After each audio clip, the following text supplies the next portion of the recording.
think we're ready to start, just perhaps slightly ahead of time, so we might have 1 or 2 people joining us. I hope you've all filled your glasses and had some refreshments. So welcome to our 10th annual Phil Richardson Memorial Lecture.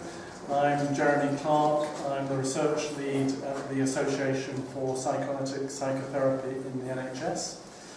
And shortly I'll introduce our 2 speakers for this evening. I have an announcement to make before that, and I thought I would also just say a little bit of context about the lectures themselves and the choice of the theme for this year. We started out, Phil Richardson, those of you who remember, was instrumental in setting up the Tavistock Adult Depression Study and led the study up until, sadly, he died suddenly, far too young, unfortunately. And the study was then taken on and led by Peter Fonagy, and Felicitas and people have been involved as part of the team that published the main findings from the study in 2015. That study was the sort of attempt, or the first serious attempt, I think, in the UK to respond to the challenge of evidence-based practice and to, through setting up a randomised controlled trial, to try to play on the same playing field, as it were, as CBT and as other therapies claiming an evidence-based status for dissemination in the NHS, so for recommendation ideally within the structure of NICE guidelines. This, for the psychoanalytic community, was obviously quite a change, quite a step forward. Was not something that was necessarily aligned with the culture of training and practice within psychoanalysis at the time that those people set out to construct a randomised controlled trial with all the disciplines that involves about developing a manual and operationalising the constructs and all the rigorous aspects, as well as the huge costs involved in trying to run a large-scale randomised controlled trial. The results that came to fruition were not in time for the second iteration of the NICE guidelines for depression in 2009, on which I was a committee member. So there was no recommendation for long-term psychoanalytic psychotherapy. The Tavistock hadn't published its results by that time. But they were in time for the third iteration of that same guideline, again, which I've been a committee member on. So I'm not going to say too much. I know my fellow committee member David Hewison is here as well, who's had, I think, at least 3 glasses of wine, so I'm sure he'll say more than me if you want to ask him about it. But that guideline has become mired in huge controversy, which is really the sort of backdrop, I think, to this evening's lecture. The methodology that NICE uses was updated. Their methodology manual is in its second version, which was an improved version from the first. And they've recently, this summer, gone out to consultation to produce a third version of their methodology manual. But the basic issue is that NICE, as with other guideline developers, privilege randomised controlled trials in a hierarchy of evidence, and in practical terms, that is really the only kind of evidence that is taken into account. And there are some serious flaws with that. From the point of view of anything which is a complex intervention, it's very difficult within the scope of a randomised controlled trial to be able to understand how it works, or indeed why it works for any given individual patient. And I expect Mattias and Jochem will talk a bit about this themselves. But that leaves psychoanalytic practice in a very difficult position because psychoanalytic interventions are relatively complex interventions, and you really need other methodologies in addition to randomized controlled trials to be able to support and justify and show how psychoanalytic interventions work, trying to compete on the same terms or adopting the same paradigm as antidepressant treatment or as more simplistic psychosocial and psychological treatments is not really ever, I think, going to give us the kind of level playing field that we really need. So for that reason, and I think for the simple fact that in terms of research funding, we are just never going to catch up with the sheer number of trials that have taken place for medications and for CBT. I think we need to start arguing for a different kind of hierarchy or a different kind of way of valuing different sorts of evidence in the process of NICE undertaking its clinical guidelines. And this evening's lecture, Return of the Case, is the pitch, I think, particularly that I'm wanting to make, based on some ideas that set out originally in an important paper by John Forrester, who talked about certain disciplines, certain scientific disciplines, gathering evidence in ways that actually those scientists practice their discipline.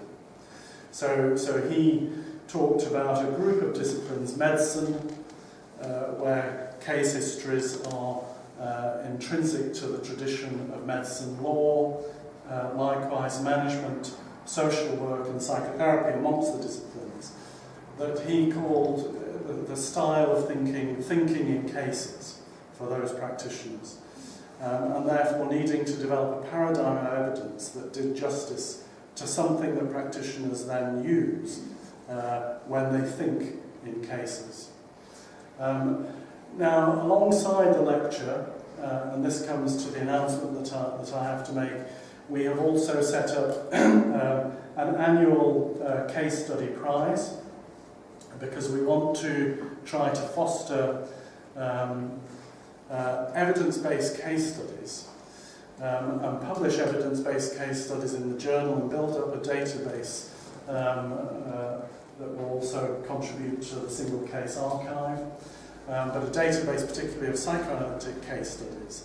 And to put forward the argument, really, I think that the criteria for judging whether a treatment that is going to be recommended in the NHS meets the criteria not just of efficacy, but also of effectiveness, needs to be a treatment that has been able to show how it works and why it works.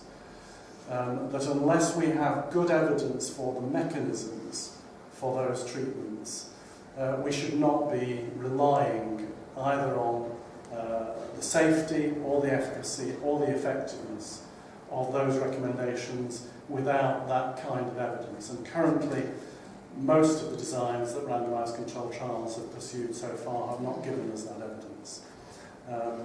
So that's an argument, I think, to pursue with the Science and Technology Select Committee, try and haul NICE in front of them to talk about the way they do it, to try and pursue it through the consultation they've had when they update their manual. And our particular contribution is to publish these high-quality evidence-based case studies each year, for which we have given a generous prize of £1,500. And I'm very pleased to say, and our lecturers will be very pleased to hear, to get you off to a good start and a good mood for your lecture, that we have given the prize to yourselves this year. So the lecturer better be reasonably good. For fantastic case study which is titled Interactions Between Hysterical Symptoms and Interpersonal Dynamics Throughout Psychodynamic Psychotherapy, a case of dissociative identity disorder. We'll be asking, and it's a group of researchers that include Jochem and Mattias, so I'll have to just read out the surnames because I don't know all the names. Written by Cornelis, Desmet, Magenk, Van Nieuwenhof, and Jochem Willemsen. And we'll be publishing that in the journal in due course.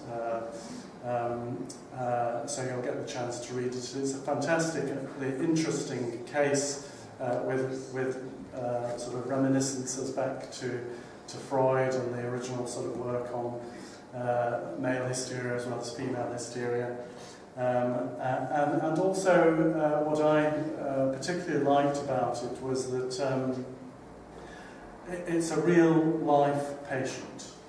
The kinds of patients that get selected into randomized controlled trials and have relatively sort of brief treatments and do not reflect, it seems to me, quite often the kinds of patients that we meet in our clinics. But the patient in this case study certainly would not get anywhere near an IAPT CBT therapist because of the complexity and the risk levels and other things. But for those of us who are still working, offering psychoanalytic interventions in the ages, you have a sense of relief about reading, warts and all, the challenges of working with a difficult, real-life patient situation, the complexities of it that really come out in the case study. So I commend it to you when we publish it.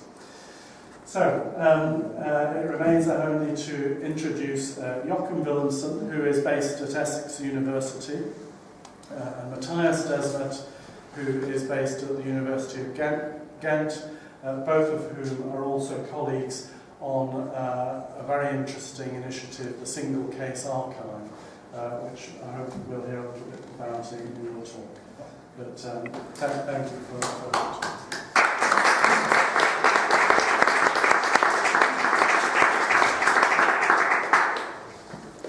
Thank you for introducing us, Jeremy. I have to add now, but thank you for the question. Good evening, everybody. You hear me like that? Is it okay? Yes. So as Jeremy told already, my colleague Jochem and me will talk about single case studies this evening. I will first present some global reflections on the importance of single case research, both at the academic and at the clinical level, and subsequently Jochem will elaborate on how to write an empirical single case study. As we all know, since World War II, single case research has been marginalized in academic psychology. It was replaced by quantitative research in as large as possible samples, which allegedly would yield objective and generalizable knowledge. It appears more and more, however, how problematic this research is. About a decade ago, academic psychology plunged into a crisis after several reports of generalized lack of replicability of research findings, widespread methodological sloppiness, and a series of cases of outright fraud. The extent of the crisis was such that some major scholars investigating it, such as Ioannidis, concluded that, I quote literally, most published research findings are false. A systematic review of Finelli yielded conservative estimates as high as 72% for a proportion of research papers in which observations were willingly distorted. And one way or another, so it could be small distortions or more severe. And Baker showed that replication failure rates amount to 90%. It's somehow ironic, yet necessary to mention that also these figures vary substantially across publications. In other words, the findings on limited replicability lack replicability themselves. And that in itself is maybe what allows best to gauge the depth of the crisis.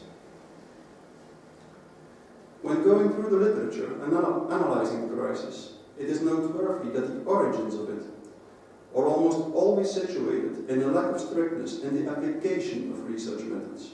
For instance, in such factors as a researcher's carelessness in journals' unwillingness to publish replication studies.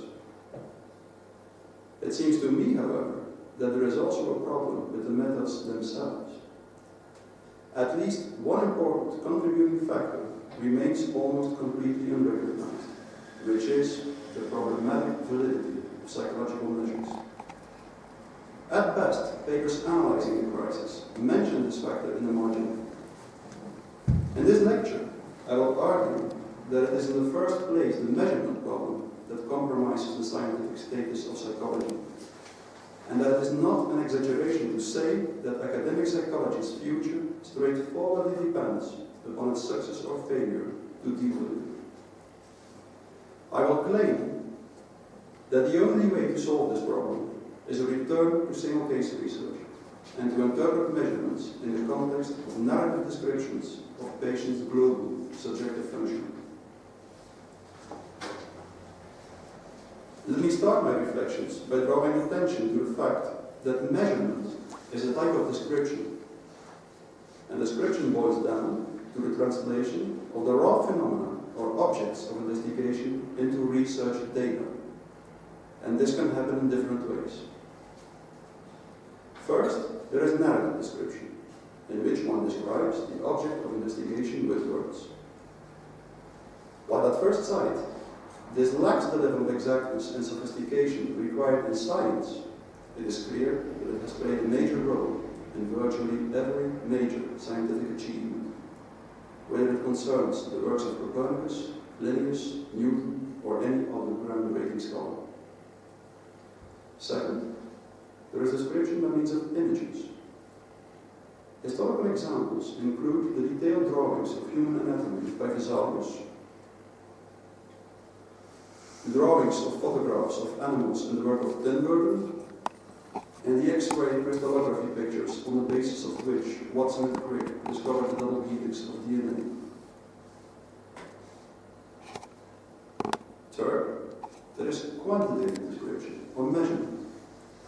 Measuring an object boils down to situating it alongside a unidimensional scale consisting of a measurement unit multiplied by a real number. This implies that, strictly speaking, only unidimensional characteristics of objects can be measured. For instance, one cannot measure a car on zero. One first has to determine unidimensional characteristics, such as length or weight, choose a stable, invariant measurement unit, and then count the number of units in the object characteristic to be measured. Importantly, while common sense seems to believe that measurement offers a quasi-absolute assessment of an object, it is actually always relative to the scale unit used. Mandelbrot illustrated this in a very tangible way in a paper entitled "How Long is the Coast of Brick?" If one takes a look at Britain's coastline, one does not see a straight line, nor even a smooth, curved line, but a twisting, meandering line. Measured with a scale unit of 200 kilometers, as you see here on the left part of the slide, here, the length of this line is 2,400 kilometers. With a scale unit of 50 kilometers, the length is 3,400 kilometers. Mandelbrot could easily show that as the scale becomes smaller, the measured length of the coastline rises without limit.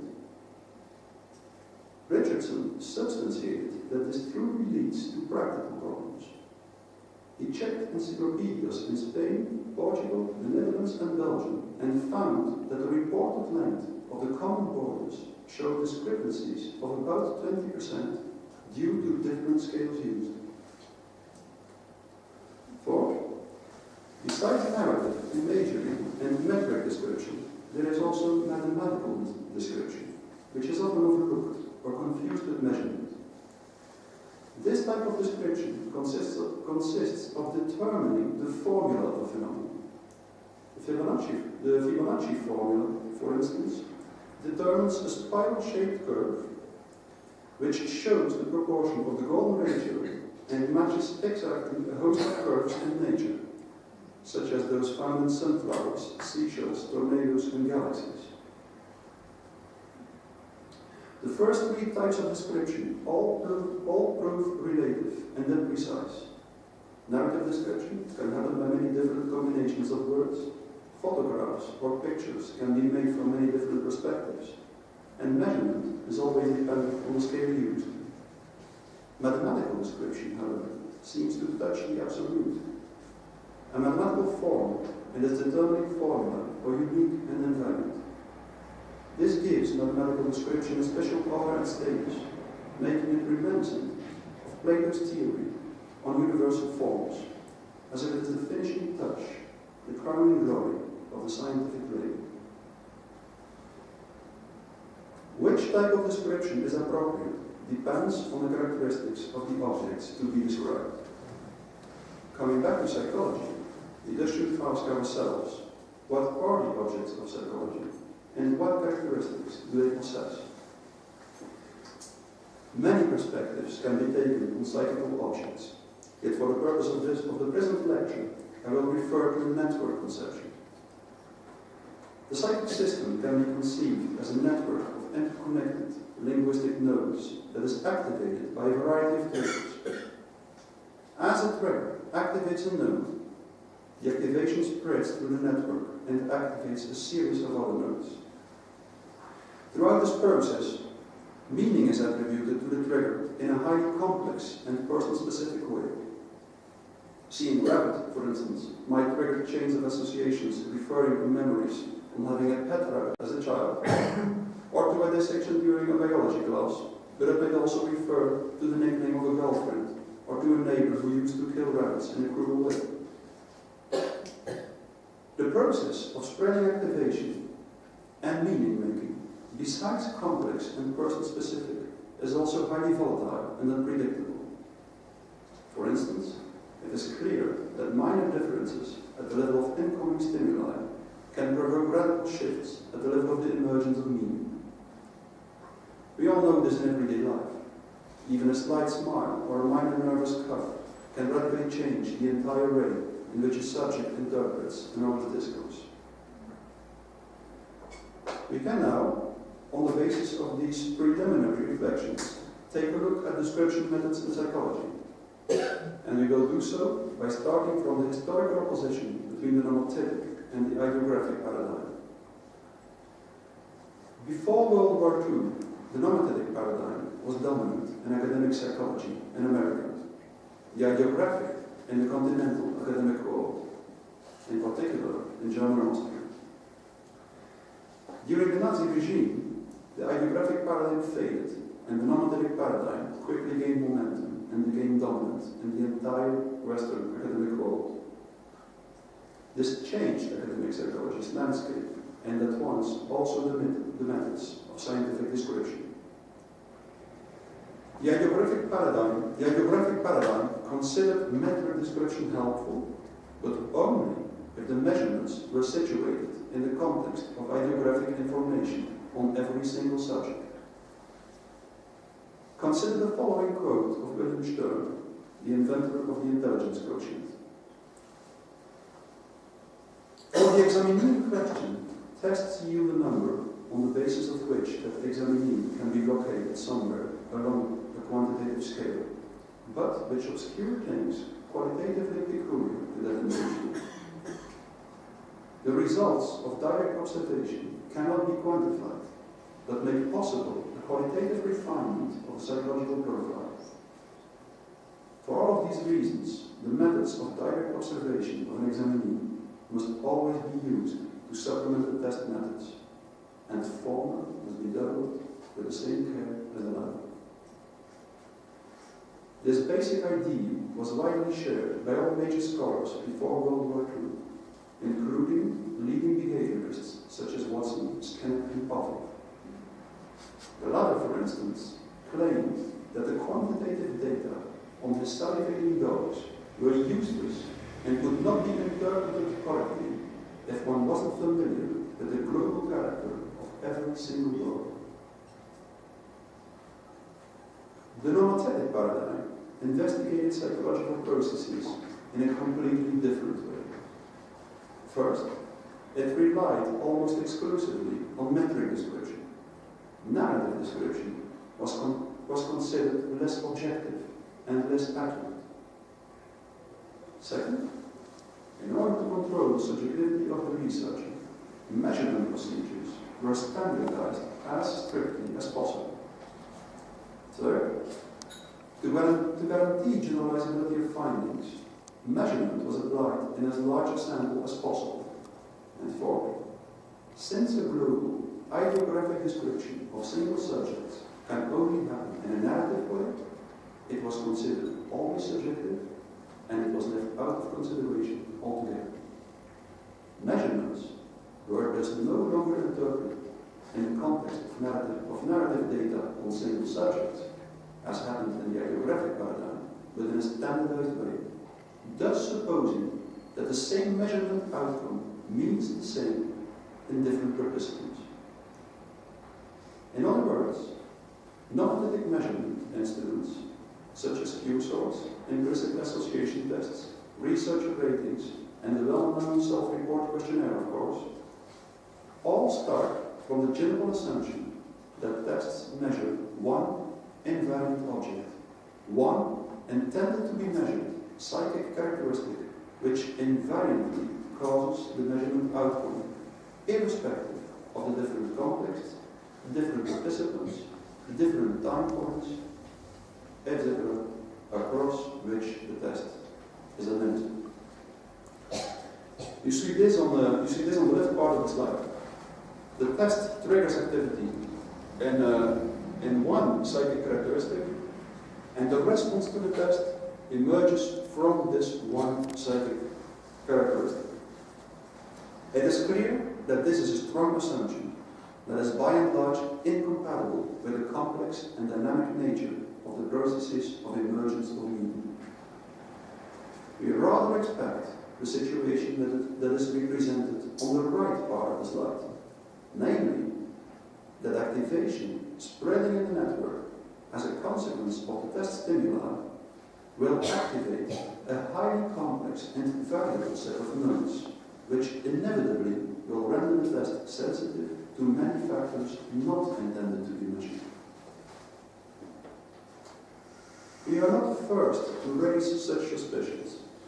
It was abundantly shown in empirical research that the same measurement procedure can measure something radically different in different participants, for instance.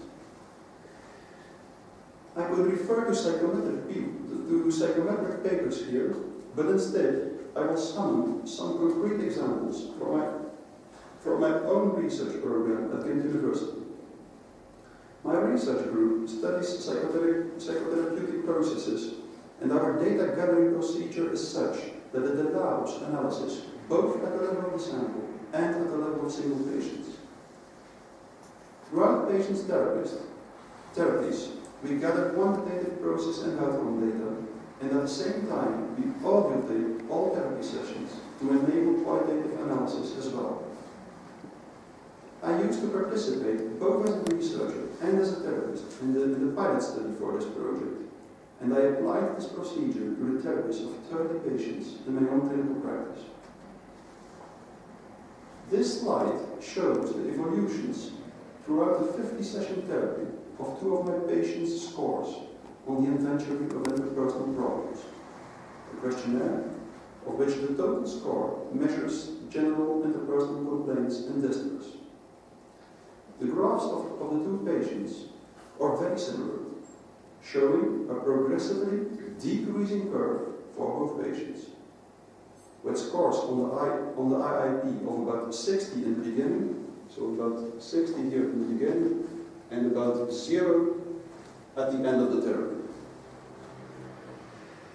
The graphs thus indicate that distress progressively diminished throughout therapy, suggesting that both patients went through a comparable and successful therapy. However, Analysis of narrative information on the audio tapes of the therapy sessions showed that the process was not comparable at all.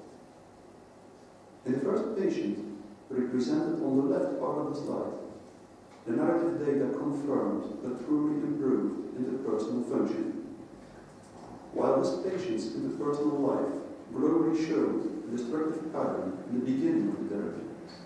Both the audio tapes of the sessions and the follow-up interviews with an external researcher confirmed that by the end of the therapy, he started a new, satisfying romantic relationship, that he got along better with his colleagues and friends, and that the sharp aggression and hate towards his parents got milder. A completely different story, however, must be told with respect to the second patient, represented here, on the right part of the slide. At the beginning of the therapy, this patient reported to be in a highly frustrating interpersonal environment at the level of relationships with her partner, friends, and family. Throughout the therapy, I didn't have the impression that things improved. On the contrary, she had been isolating more and more from other people, most of the time withdrawing herself in a student room. When the therapy was about to end, I plotted the graph presented on the slide, and I was highly surprised to see a decreasing trend in the questionnaire scores, suggesting that things got substantially better with her at the level of relationships. I first rejoiced, but then I started to get suspicious, and I decided to ask her straightforwardly why she had reported less interpersonal distress on the IIP.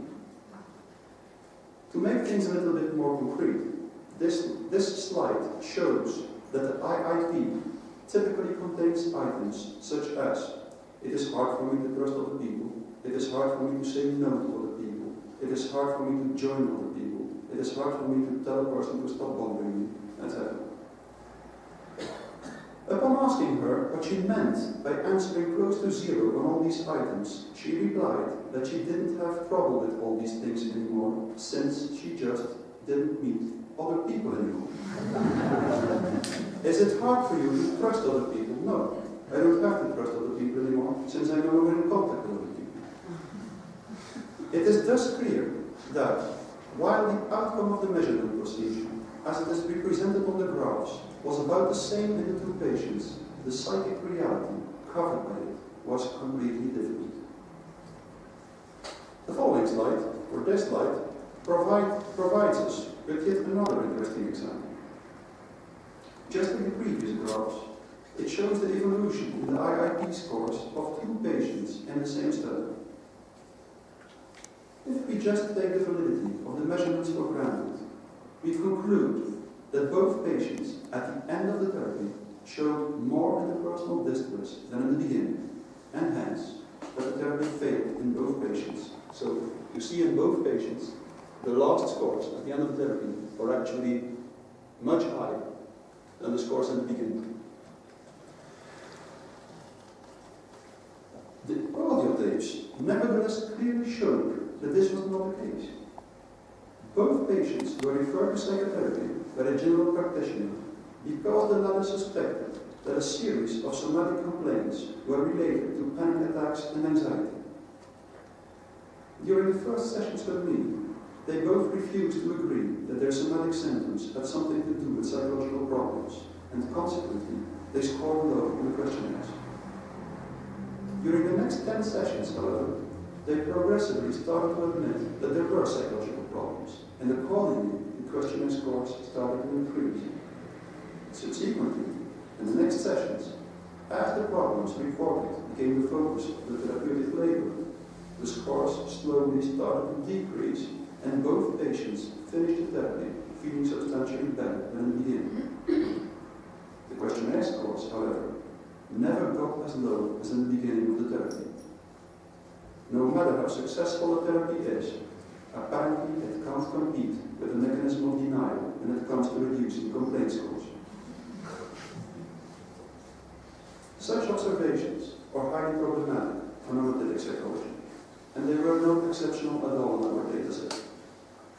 They show in a straightforward way that you need to understand the story of the patient as the patient tells it during the sessions to understand what the measurements mean.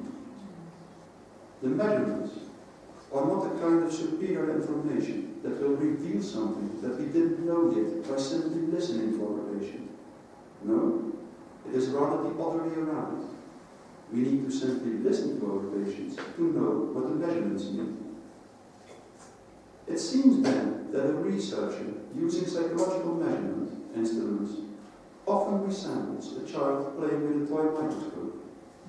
The child peers in a thoughtful manner into the device, but when it thinks that nobody is watching, it quickly glances alongside the microscope so that it can actually see what it is looking at. I could give endless series of concrete examples of empirical research showing that measurements cannot be interpreted in standardized way, or that most measurements cannot be interpreted in standardized way. Measurements are sensitive to numerous factors not intended to be measured, and all these factors impact in a different way on the measurement apparatus in every different test occasion. So it's like this situation. What the measurement apparatus registered is always something different. Upon hearing all this, the proponent of the nomothetic paradigm would shrug and replicate, of course, what did you expect? No measurement is perfect. Just make sure the samples are large enough and all these sources of error will level out.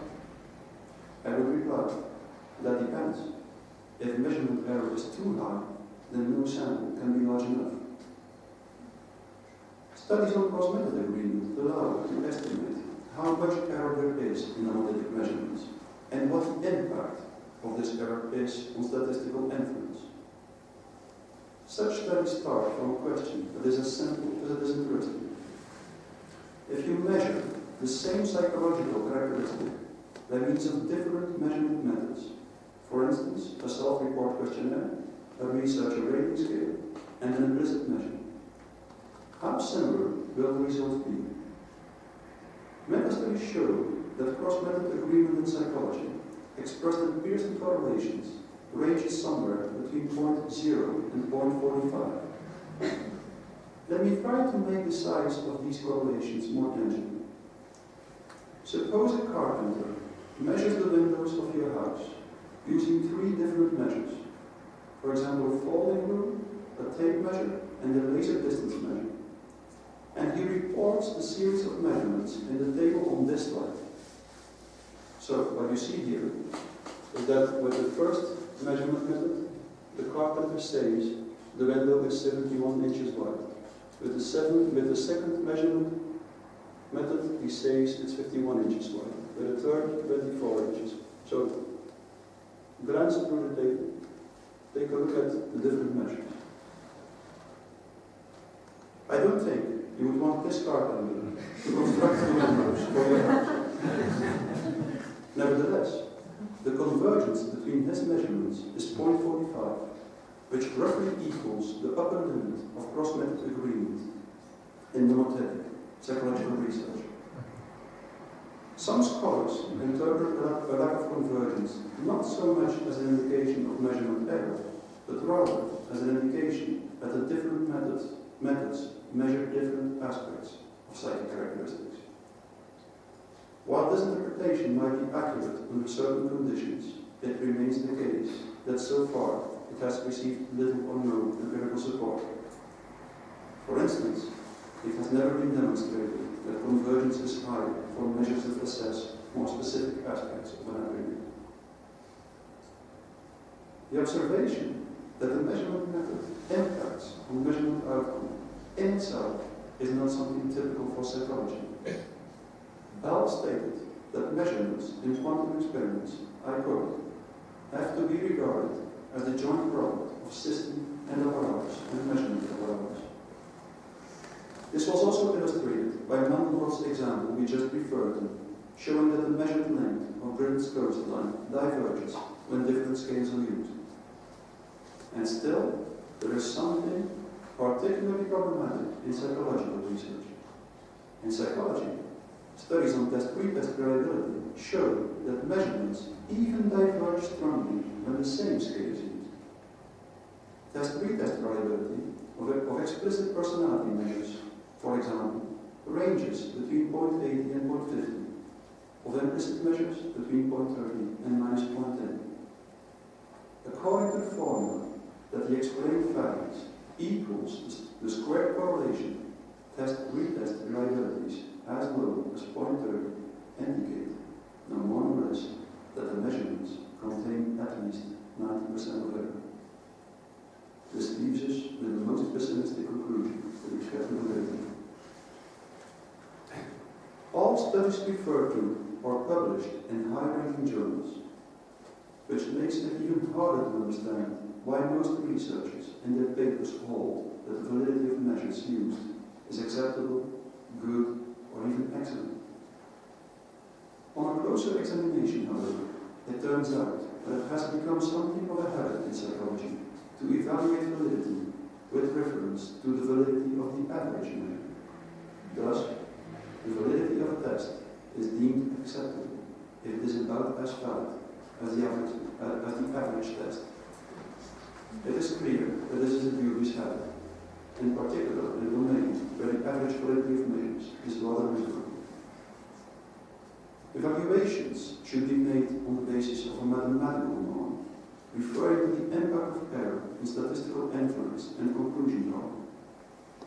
Today, however, such evaluations only happen for sampling error, where the power of a test is computed, for instance. Measurement error and lack of validity are mentioned indeed, but for the rest, they are left alone. This provoked the ironic remark in Schmidt and Hunter, whether it is true that a scientist need only mention error of measurement in order to make it go away. I once did a mathematical test on the impact of error. As early as 1904, Spearman warned the research community about this problem and constructed his famous disattenuation formula to compute the impact of measurement error on correlational research. You see this formula here, in this corner of the slide. I used both this formula and the mathematical simulation study to show that in psychology, a real correlation as strong as 0.60, which you see here, would be observed as a correlation of 0.18 due to measurement error. You see this thus on the right part of the slide, but I won't go into detail since it is a purely mathematical matter, and for the same reason, I also won't elaborate on why I think that strategies developed in psychology to deal with error, such as structural equation modeling, by and large fail. For those interested in a more elaborate discussion on all this, I refer to this book of mine, which will be published in a few weeks, which deals with this kind of problems in psychology. The observation that the observed correlation is not even close to the real correlation, which was also already highlighted by Spearman actually, around the year 1900, shows that it is naive to think that the impact of numerous sources of error variance will be leveled out just by making samples large enough. If measurement error is too high, statistical inference just doesn't work anymore. That's only logical. All this illustrates something Kaplan and Schumann stated over 30 years ago. I quote, "In psychology, the failure of data to fit the theory is usually as likely to cast doubt on measuring instruments as on theory, and the other way around. Even if the observed relationships coincide with their theoretical predictions, this agreement is not a clear confirmation. It may, for instance, instead be an artifact of the set of measuring instruments employed, a methods effect. In other words, psychological measurements contain too much error in order to use them to test a theory. This holds in particular for correlational designs, far less for some other types of research designs. The measurement problem actually reveals a broader problem in academic psychology, which is that there is a general mismatch between the nature of the objects investigated and the research methods. Our description of the psychic apparatus,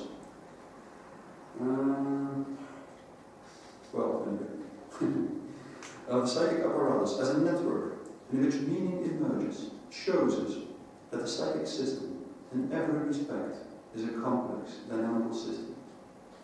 Such systems, through properties such as sensitivity to initial conditions, coalescence between system and environment, and hierarchical organization and historicity, can never be described in an exclusively quantitative way. As I remarked in the beginning of this lecture, to measure in a fruitful way, one has to reduce an object to unidimensional characteristics. Complex dynamical systems, however, are intrinsically multidimensional. This can be observed in a very concrete way in a measurement situation.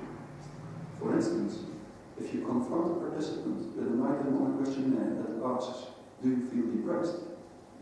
then the response to this item will not only reflect the amount of depression in this person, but also, to some extent, the participant's entire historically formed network that comes into play during the act of the interpretation of this item. No matter what test stimuli are used to measure one unidimensional aspect of the system, one inevitably will also measure the totality of the system. Hence, any trial description implies that at some point the totality of the system has to be described, and the only way to do so is in a narrative way, at the level of a single case. That's why clinicians can and must play a quintessential role in psychological research. Without clinical expertise, it is quasi-impossible to write such narrative accounts of such activity. I mentioned in the margin that all this also applies to complex dynamical systems in other fields, such as economy, biology, chemistry, or physics. Also in these fields, complex dynamical systems are studied case by case, always using narrative description alongside metric description. This makes it even more remarkable that psychology, which deals with complex dynamical systems par excellence, chose to exclusively rely on metric description at the level of samples.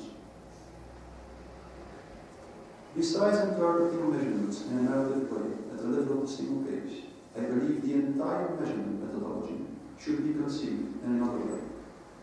It's beyond the scope of this lecture to go into detail, but for those interested, I refer to my about-to-be-published book again, where I suggest the quantification of naturalistic language, as it is spoken, for instance, in therapeutic sessions, might offer much better perspectives than the types of measurements that are usually used now.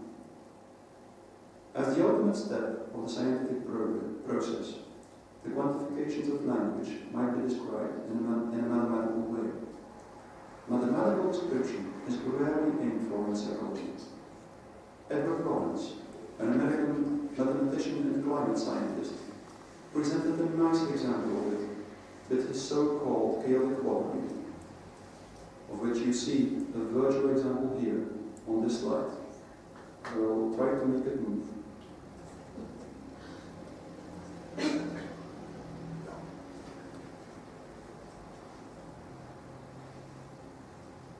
So this is a water wheel. You will see like there is a tap on top of the wheel and water is pouring in buckets on the wheel, which makes the wheel start moving. You see there are holes in the buckets through which the water flows away at a certain pace. So this wheel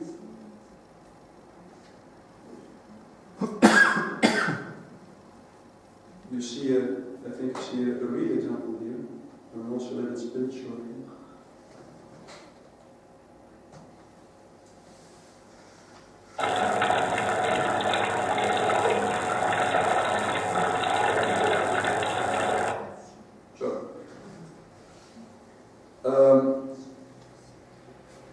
While the behavior of the wheel is completely chaotic, without any periodicity, which is actually astonishing, even if you let the wheel turn 1,000 years, it will never exactly repeat the same movement, as if it remembers all its past behaviors.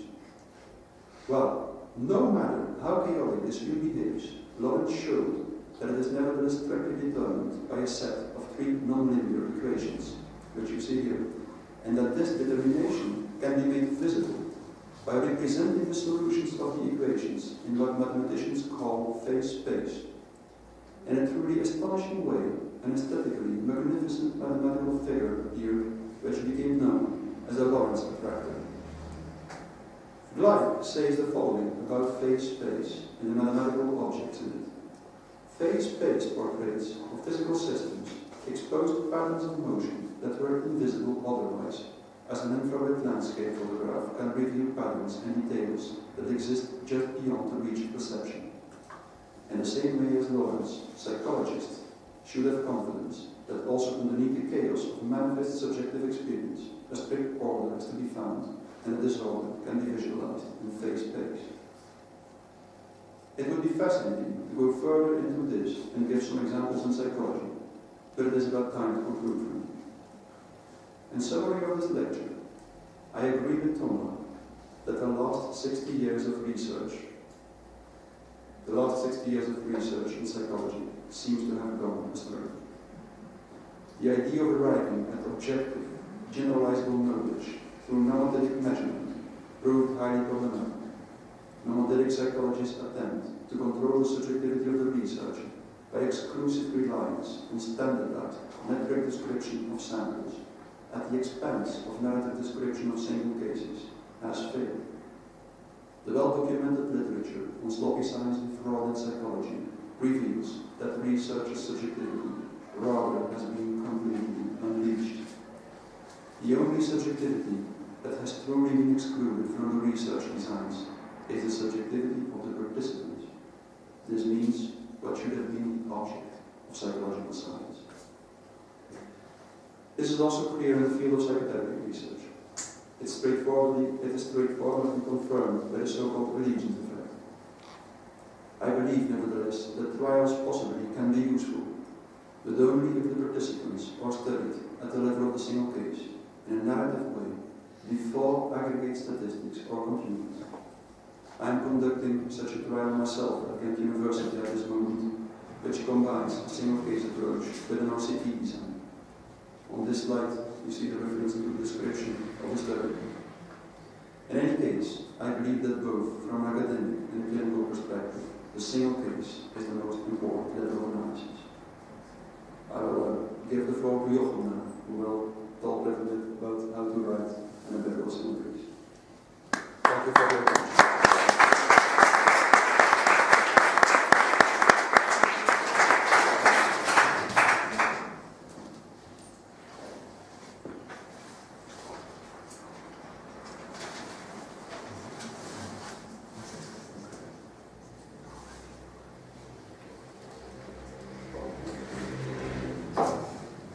Does this work? Can you hear me? Yeah.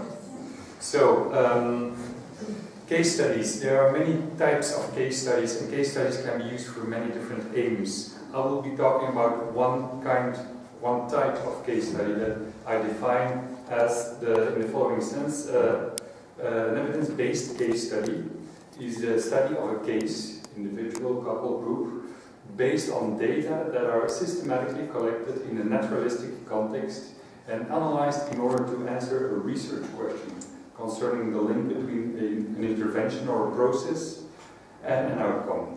So it's a systematic case study, and it's different from the clinical case study or an experimental case study that you might also find in journals.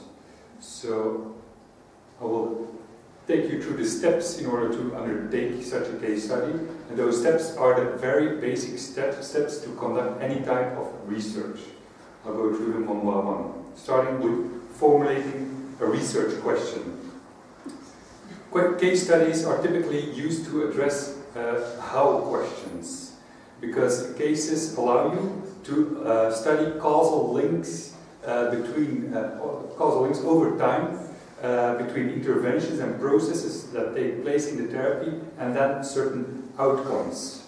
Now, a good Yes, this quote illustrates that further. An experimental or quasi-experimental research will assess effectiveness by determining the strength of a relationship between an initiative and an outcome. The case study will offer an explanation for that relationship, indicating how the initiative actually worked or not to produce the relevant outcomes. So that's the difference between a case and then an experimental or other type of research. So a case study always needs to have substance and form. It needs to have substance in the sense that it needs to be about something, and in our field that is psychoanalytic theory, of course. A theory about a change process that takes place within treatment. I would say there are two types of questions, or this theory could relate to two aspects of that change process. Interventions, you can ask a question about interventions that mediate the causal effect of a psychoanalytic psychotherapy. Mediation here meaning the steps that need to be taken in order to arrive at the outcome, the gradual change over time. Or the research question can concern a characteristic of the patient, of the treatment, of everything related to the therapy that moderates the causal effect of psychoanalytic treatment. So, for instance, does psychoanalytic treatment work for this type of patient or that type of patient with that level of clinical pathology, etc. In terms of its form, it usually consists of one sentence, starting with typically how does, including a causative verb, influence, effect, impact on, something like that. And then sometimes also referring to a certain patient or type of patient and a treatment context, such as NHS, in private setting, or whatever.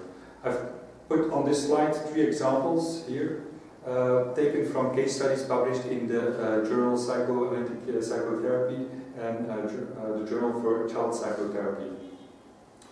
I think which you are familiar with. So these are the case studies that you might find very easy.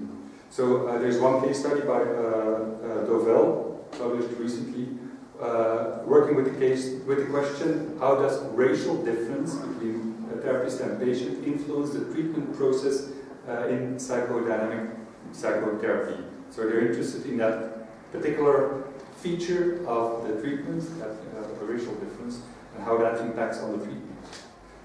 The second one is how does the patient experiencing and the therapeutic relationship contribute to the success of therapy? So these authors were interested to see which processes, namely the experiencing during the treatment, and then also the therapeutic relationship, how those processes were part of the causal process that went on and that led to a successful treatment.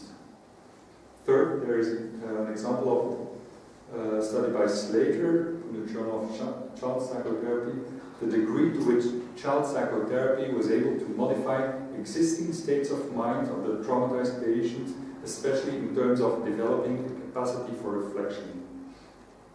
So this modifying the existing states of mind, that was what the theory of change was about. The author was expecting that states of mind would be changing throughout the treatment, and that this would have an impact on the capacity to reflect at the end of the treatment.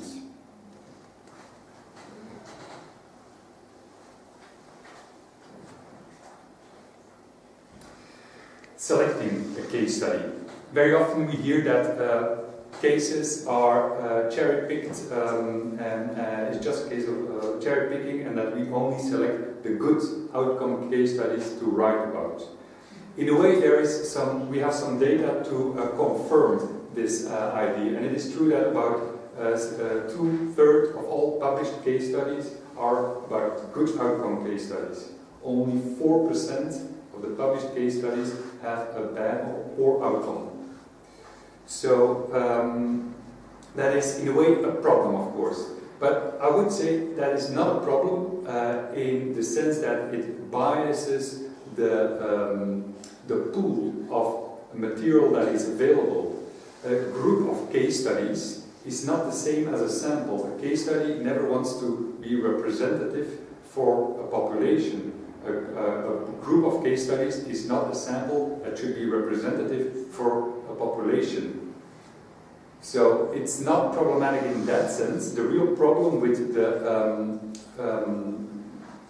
massive or the lack of negative outcome case studies is that negative outcome case studies have so much to offer us. We can learn so much from poor outcome, learn from mistakes, and it is a pity for the field that that is really underrepresented. So, how then to select a case study? Basically, there are two main criteria. First of all, the case needs to be relevant for your research question. And second, it needs to provide you with rich data. A case study is about an in-depth study of a process, something that happens over time. So you need to have enough and rich data to be able to track that process.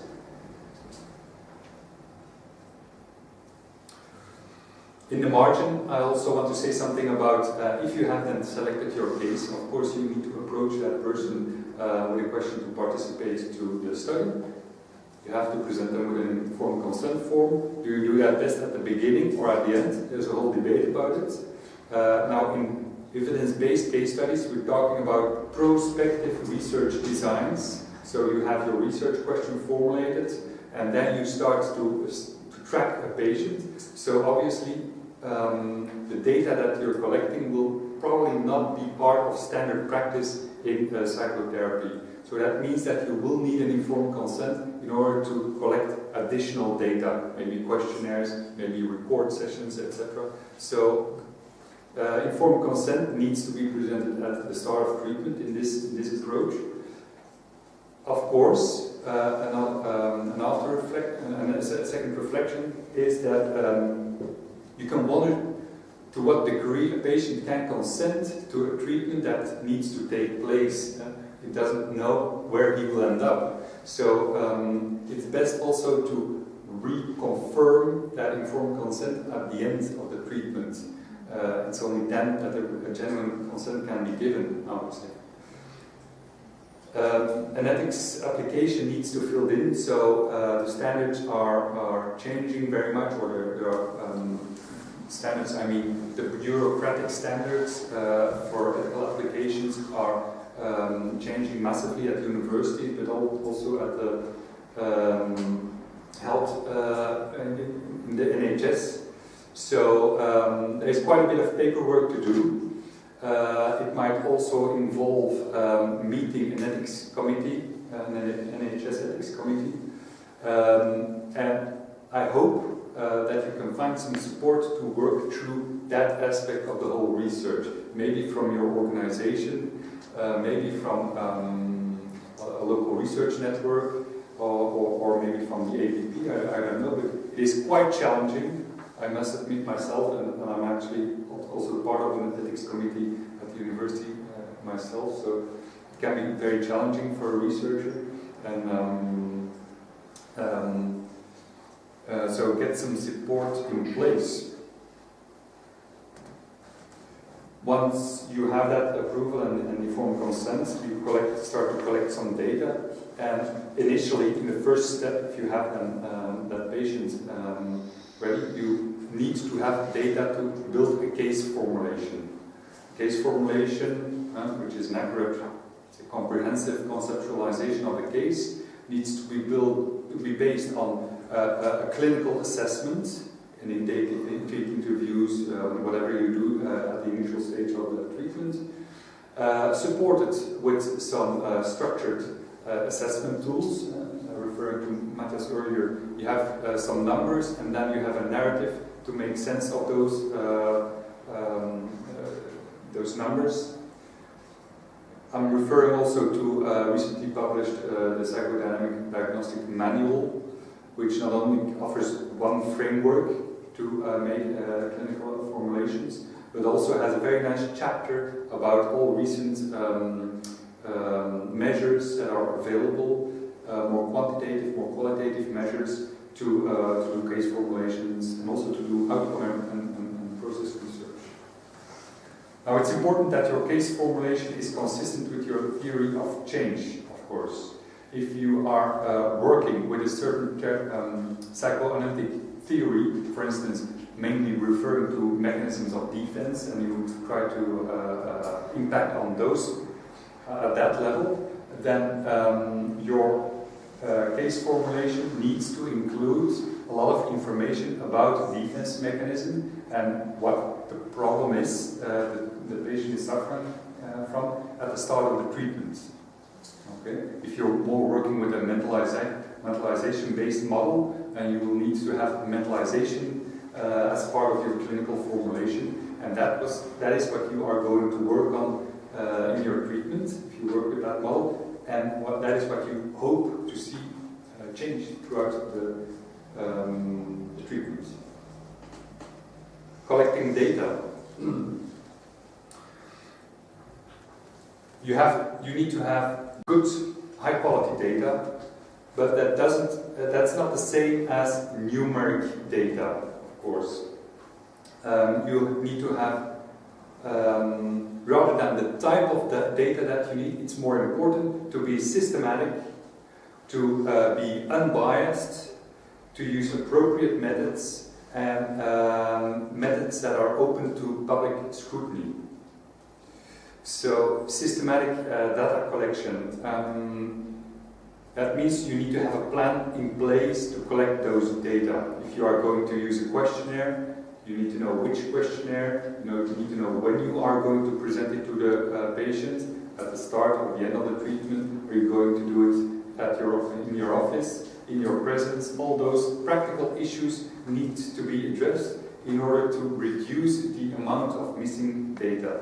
Missing data, as it says itself, that those are the moments when you would be collecting data, but for some reason or another, you don't have, the questionnaire doesn't get filled in, or the session is not recorded, or whatever. Something goes wrong with the data collection. Now, the occasional hiccup in the data collection process is no problem at all. That's part of every researcher will know that it is inevitable. Now, systematic missing data are problematic. And there is some evidence to suggest that, in psychotherapy research, there is a tendency to have more missing data when the treatment goes bad. For instance, in the IAPT pilot study, they have used regularly, they have used two outcome measures, one that was filled in session by session, and another one that was filled in less frequently.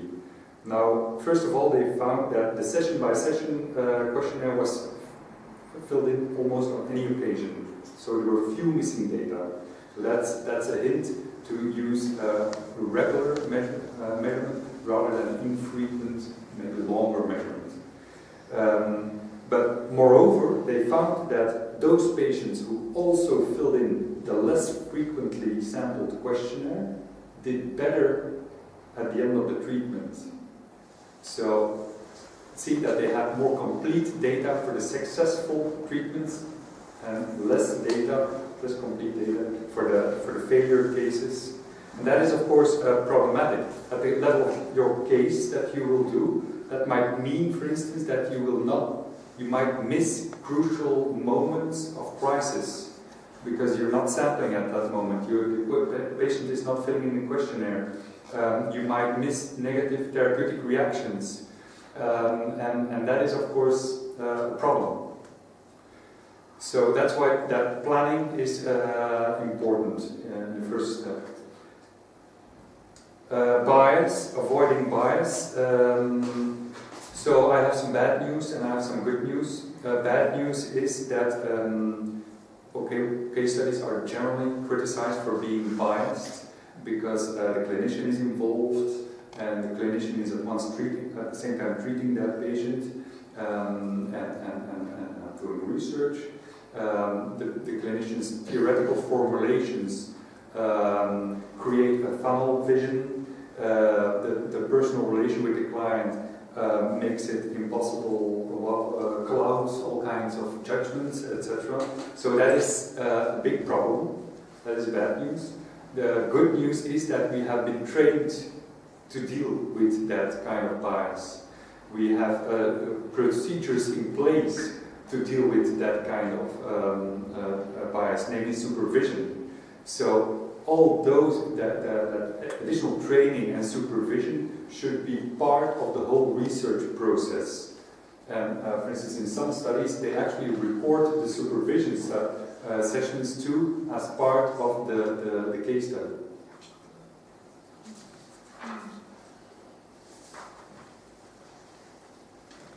Then, of course, another comment is that if you can turn that bias around into information, then from a psychoanalytic perspective, it makes perfectly sense that you, by being able to analyze your countertransference, that you can turn your own subjective bias into an additional source of information.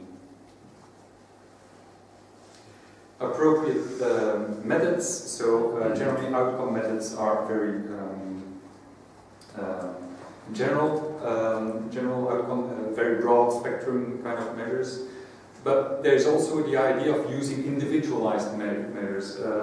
Clara Hill has written a paper a few years ago in which she develops personalized items with the patient. She gives the example of a patient whose outcome is measured on the basis of 3 items: guilt feelings in relation to her mother, worries about her father, difficult communication with her son.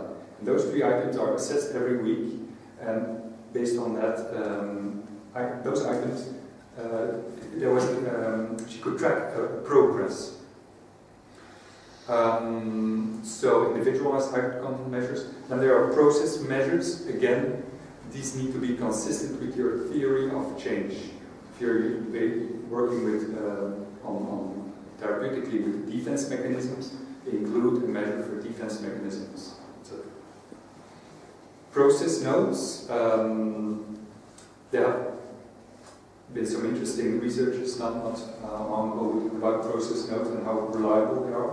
First of all, they are an incredible useful way to reduce the amount of data.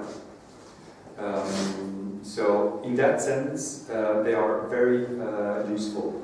The danger here again is that your theoretical lens becomes too restricted. Your focus on the patient, how you think about the patient. That was actually researched by Kreuzer in 2015 in a doctorate, where she demonstrates, for instance, that one therapist in her notes talks about the patient as a vulnerable daughter, while actually as she listens to the transcript, to the original session recordings, she hears a lot of aggression in that patient. And that aggression is not represented in the notes. And so that was an illustration of how the theoretical lens starts to bias the results, the notes itself. So again, a warning to be very systematic, to take your time to write notes, half an hour, up to half an hour after every session, to take detailed notes will be necessary. And in your notes, don't be unsystematic. You need to create a structure in which, let's say, a structure based again on your theory of change. For instance, if you're working with defense mechanisms, you will need to include something about defense mechanisms in your process notes after every session. Audio recordings, a bit, I think they're almost inevitable. The major danger from audio recordings is to have information overload. So it will be best to select crucial sessions, crucial moments on the basis of their process notes, and then return to the audio recordings to do more detailed analysis. I'm just thinking about the feasibility of doing a case study if you're going to transcribe and study all the recordings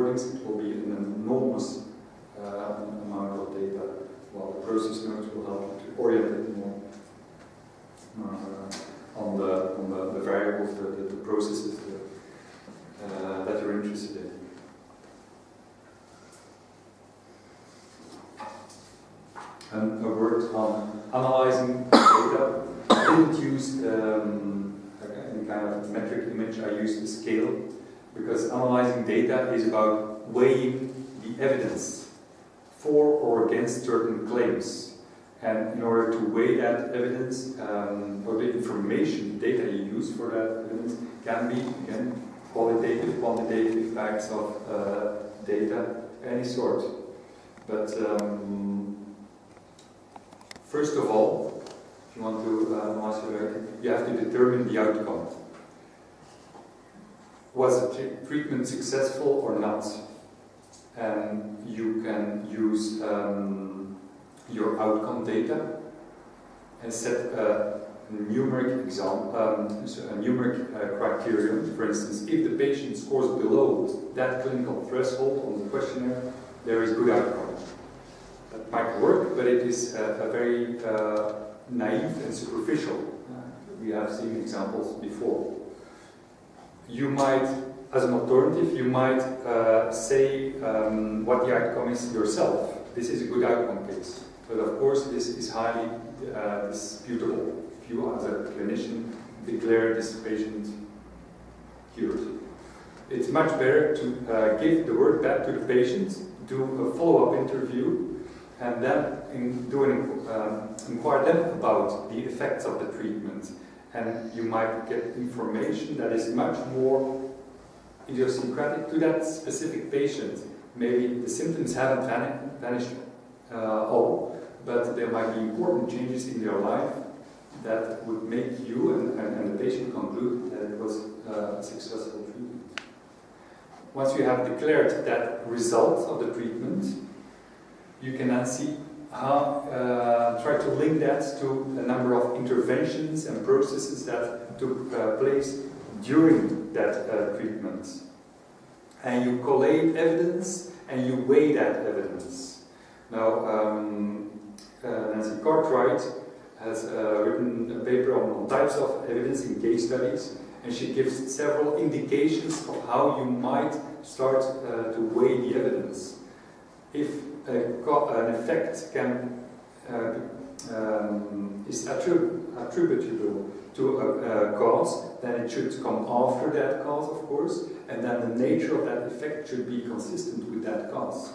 If you are working with an insight-oriented treatment, then the insight, of course, would come after the interpretations that you make, and then an insight will also be your outcome variable, your main outcome variable to study.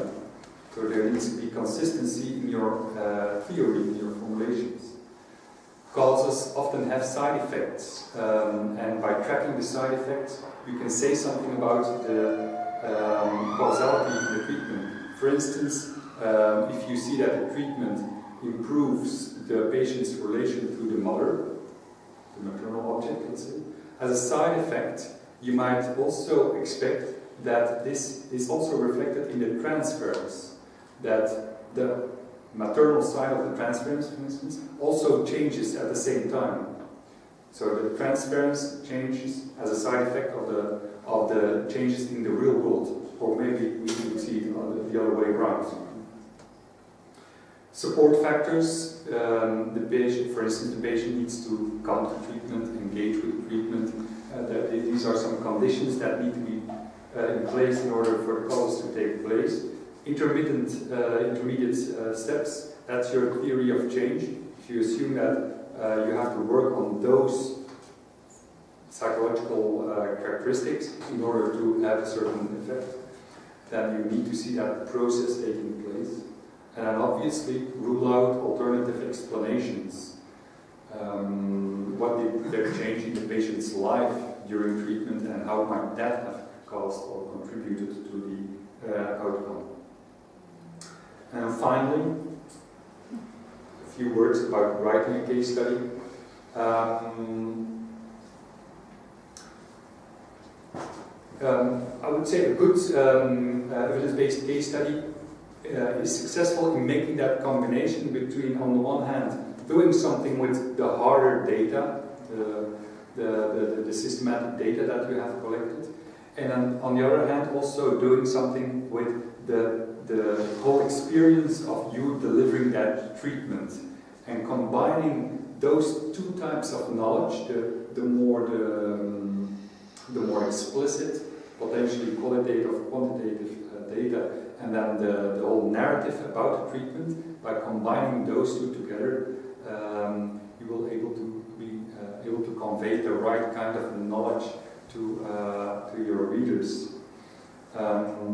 Because Polanyi, is a philosopher, makes a distinction between propositional knowledge, which is more the explicit knowledge, and then the tacit knowledge, which is more the feel that we can have with doing certain interventions, working with a patient. If you are able to convey those two to the reader, then that would be a very successful case. I put on this slide a selection of journals that publish evidence-based case studies. Once the case study is published, I would say in Ghent, submitted to the single case archive, which is an archive of published case studies. It's accessible via this link. This is you see here, that's the homepage. And you see here that you can register, you can register yourself for to have access to the single case archive. It's for free. And then you can also send us your own case study. So from that point on, your case study becomes part of the single case archive, and will contribute to evidence-based practice more broadly in the field. Okay. Thank you.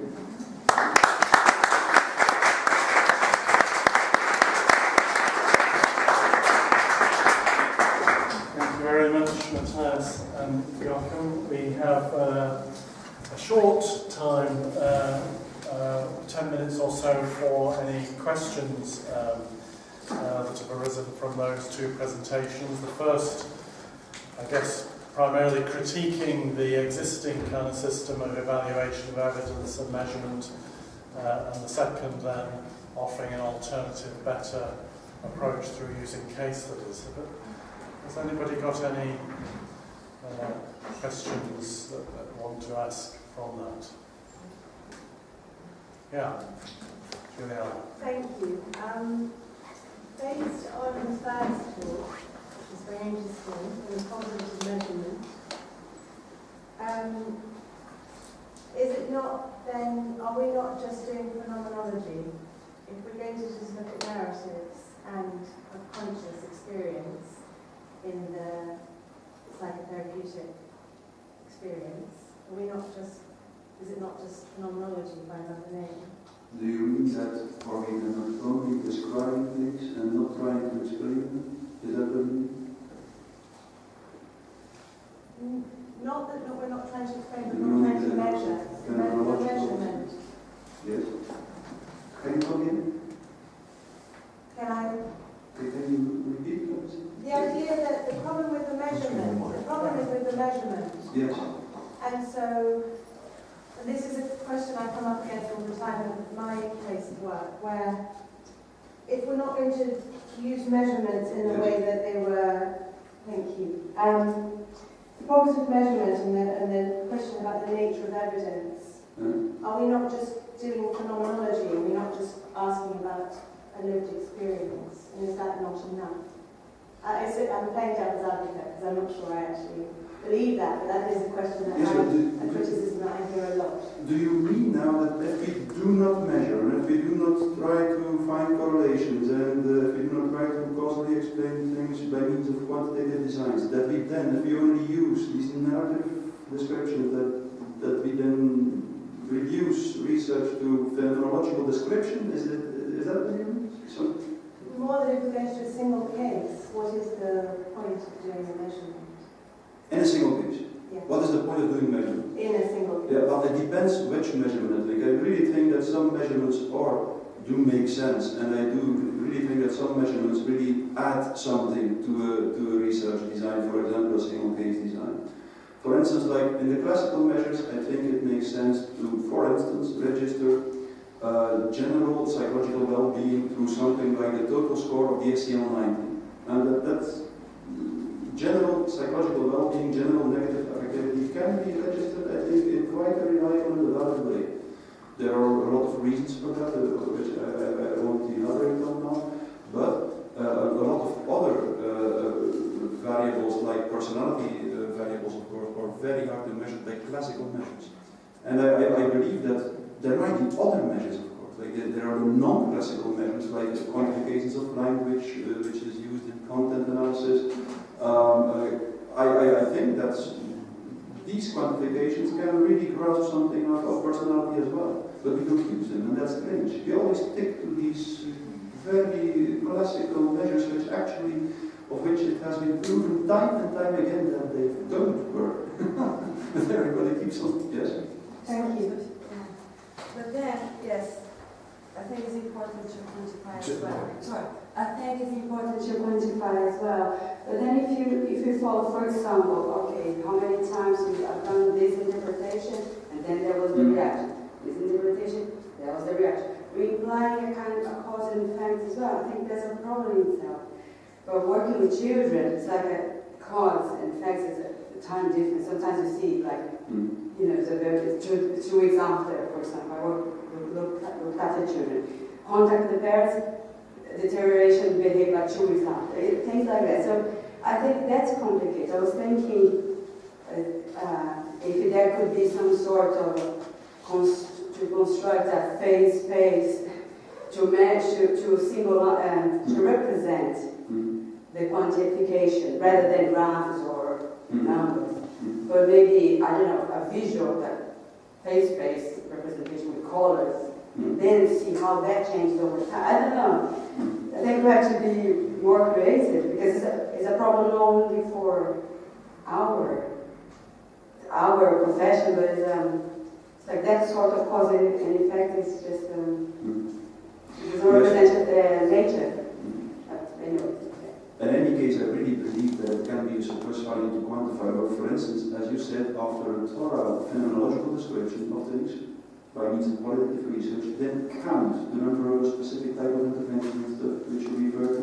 It makes sense. Of course, it makes sense. It can be good to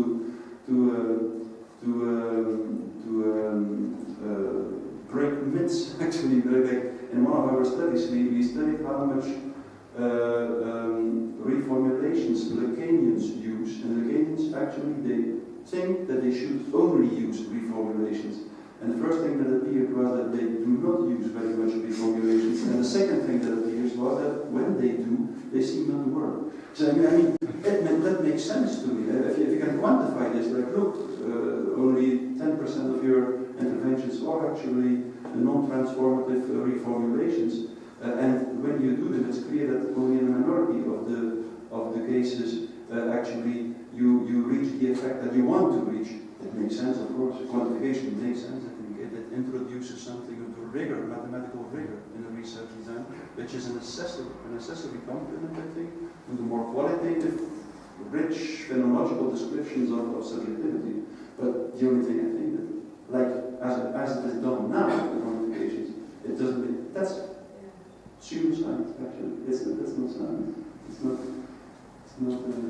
It puts psychology at risk of becoming a pseudoscience, actually.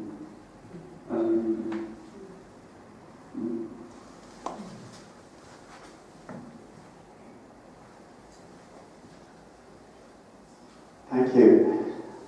You did a nice job of demolishing the nice guidelines on the kind of empirical grounds. So phew, got rid of that. I'm really interested in how you might pull together the evidence in a way that might be useful, let's say, for commissioning services or, kind of making recommendations that would guide decisions in a kind of evidence-based way. Because it seems that there's a kind of there's a gap between the nice guidelines and the kind of collection of case studies where you sort of, certainly I would be kind of interested in where does the evidence take you? What can we take out of it that might be practical? Well, I think. Sure. Go ahead.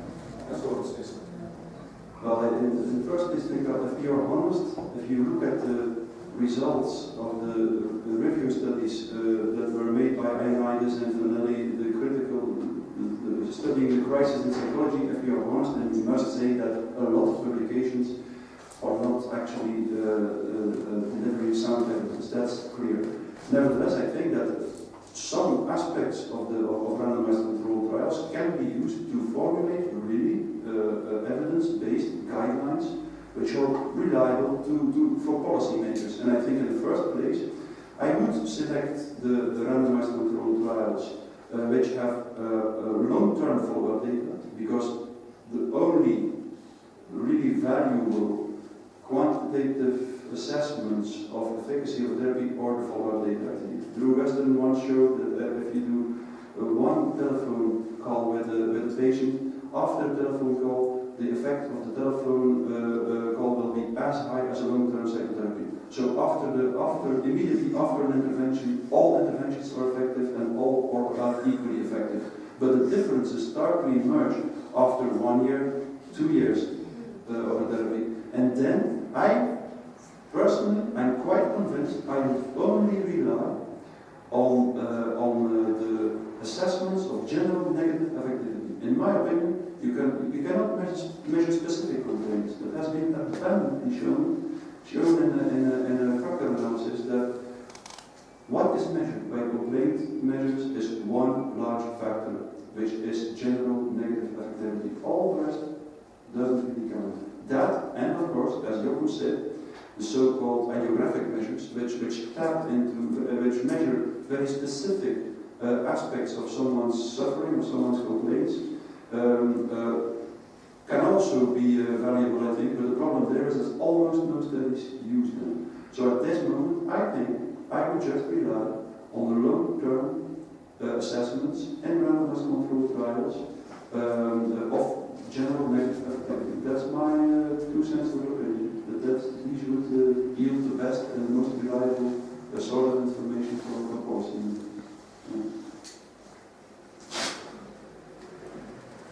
One last comment. And what is the measure of that? Another question. Sorry.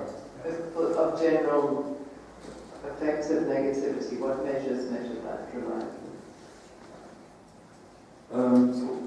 Sorry, can you repeat the question? I think your colleague just said that the most reliable measure is general affective negativity, and I was just wondering how one measures that reliably. Yeah. The psychic characteristic to be measured, or that can be reliably measured, is the general negative affectivity. And there are several measures that measure that. In the first place, I think something like the global severity index of the SCL 90, for instance. But I guess actually, if you look at the global severity index of the SCL 90, it will correlate high, really high, with for instance, the BDI and the OQ, the outcome questionnaire. That's the point. All measures measure about the same. Neil said something like that in psychology. All self-report questionnaires correlate high with each other, and this because in the end they do not differentiate between specific characteristics. They all measure this one component, which is general negative affectivity. And when someone fills out a questionnaire, he reacts in the first place to the negative or positive valence of the item. All the rest he doesn't register or not sufficiently to distinguish between different types of complaints, different types of and so on. It's all about the same. So instead of pretending that the measure something specific, forget it. You just measure one thing. We have one last question there. On there as well. Okay. I just want to say that I completely take your point, and people tend to agree with the idea that it's a kind of long-term generalised outcome study that would provide the best measure. So, which makes me sort of very a little bit worried about the Ms. Willemsen's data collection sort of injunctions. The beginning of individualised outcome measures and all those things, because I just feel that as a practitioner, that in itself introduces so much bias that I really worry about the validity of it and just how much it's biased by things like negative transcripts that might go on for a particular period in which the measures actually sort of are not filled in because the patient is so angry with the therapist, but at the end of it something different happens. Or simply there might be a particular profile of the patient not to be able to acknowledge change that is actually happening. So there are all those inbuilt biases that seem to me to be too subtle to be captured by sort of session by session recordings. Not to mention the fact that the actual event of recording, that the act of recording changes the patient's mindset and introduces something into the patient's mindset where they have to kind of criticise the therapy rather than go with whatever thought they've been left with or something. It just sort of seems to be a minefield. And I tend to like the idea of a more long-term Yeah. Well, there's definitely some point, and I won't deny that it's challenging to include those measures, but it's not the only thing you will be relying on in an evidence-based case study. You have the quantifications on one hand, and you have the whole story as a clinician, which you have recorded in your notes and in your audio recordings. So you have all that narrative to put next to it. So indeed, if the patient for a certain period starts to interpret the questionnaire differently, for instance, you might have the narrative information to make sense of those changes. You see? So if you are only relying on the quantifications, then you're totally right. But you have more than that, namely the narrative to make sense of it. And that should compensate. Felicitas, final question. Yeah, thank you very much for your very inspiring talk. But I guess it made me think about our desire really to draw this sort of arbitrary dichotomy between monothetic and bibliographic, and why we want to do that, and why we are doing this. Whether we're sort of saying, well, it has to be outcome research, it has to be quantitative research, or it has to be qualitative research in case studies. So we seem to kind of create that sort of splitting, both as clinicians and researchers. And I wonder one, I'm putting this out there, and it reminded me really of Allport, who already said in the early 1900s that actually a psychology needs both. A psychology, really understanding the phenomenon, understanding both the individual, but as well as more generalized phenomena. We need both. We need monothetic science and we need bibliographic science. And for me to draw, whilst I understand that perhaps for individual researchers, you might need to kind of base yourself in one camp if you like. But as a science or as a psychology, I think we need to actually create methods that combines both. And that's why what I took out of your work, both of your work really, where you're trying to do that. Where you actually look at individual case studies within RCT designs, for example, whichever way round. I find fascinating to look at cases first and then to look at quantitative outcome. And I think that's to my mind, is a really great solution to combine both, to find ways how we can combine both sciences. Thank you very much.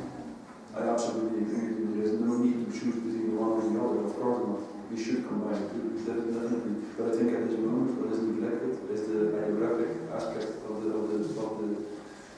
research, and that's what should be put back on, not without losing the advantages of the more quantitative aspects of the research. Of course, yeah, I agree. Yeah, definitely.